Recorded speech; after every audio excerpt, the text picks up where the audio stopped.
गांव के आखिरी छोर पर एक छोटी सी मिट्टी की झोपड़ी थी। उस झोपड़ी में रहती थीं गौरी अम्मा। सफेद बाल, झुकी कमर और आंखों में ढेर सारा प्यार।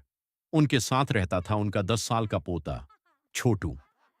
पूरा गांव छोटू की शरारतों से परेशान था।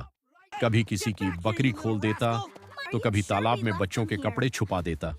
लेकिन गौरी अम्मा हर बार मुस्कुराकर कहती, मेरा छोटू बुरा नहीं है, बस थोड़ा नटखट है। एक दिन गांव में मेले की तैयारी चल रही थी। सभी बच्चे नए कपड़े खरीद रहे थे। छोटू भी दौड़ता हुआ अम्मा के पास आया। अम्मा, मुझे भी मेले में नई शर्ट चाहिए। अम्मा कुछ पल चुप रहीं, फिर मुस्कुराकर बोलीं, कल ला दूंगी बेटा।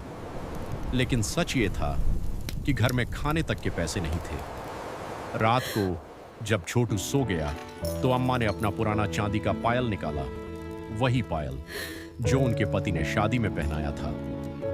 अम्मा की आंखें भर आईं। अगली सुबह उन्होंने वो पायल बेच दिया और छोटू के लिए नीली चमकदार शर्ट खरीद लाई। छोटू खुशी से उछल पड़ा। पूरा दिन गांव में घूम घूम कर अपनी शर्ट दिखाता रहा। लेकिन उसी शाम छोटू ने देखा कि अम्मा चुपचाप कोने में बैठी रो रही थीं। उसने पहली बार गौर किया, अम्मा के पैरों में वो पुरानी पायल नहीं थी। छोटू धीरे से बोला, अम्मा, आपकी पायल कहाँ गई? अम्मा तुरंत मुस्कुराई, अरे पुरानी हो गई थी।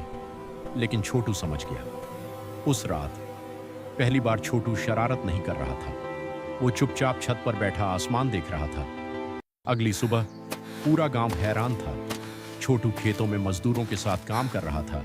किसी का सामान उठा रहा था, किसी के पशुओं को पानी पिला रहा था।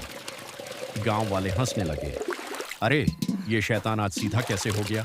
लेकिन छोटू कुछ नहीं बोला। 3 दिन तक उसने मेहनत की और चौथे दिन वो दौड़ता हुआ बाजार गया। शाम को जब वो घर लौटा तो उसके हाथ में एक छोटी सी डिब्बी थी। उसने अम्मा के सामने वो डिब्बी खोली। अंदर चांदी की नई पायल चमक रही थी। अम्मा की आंखें भर आईं। ये कहां से लाई बेटा? छोटू रोते हुए बोला, आपने मेरी खुशी के लिए अपनी पायल बेच दी। अब मैं आपको कभी रोने नहीं दूंगा अम्मा। गौरी अम्मा ने छोटू को सीने से लगा लिया। उस दिन पूरा गांव पहली बार छोटू को शरारती नहीं बल्कि समझदार कह रहा था, क्योंकि प्यार सबसे बड़े शैतान को भी बदल सकता है।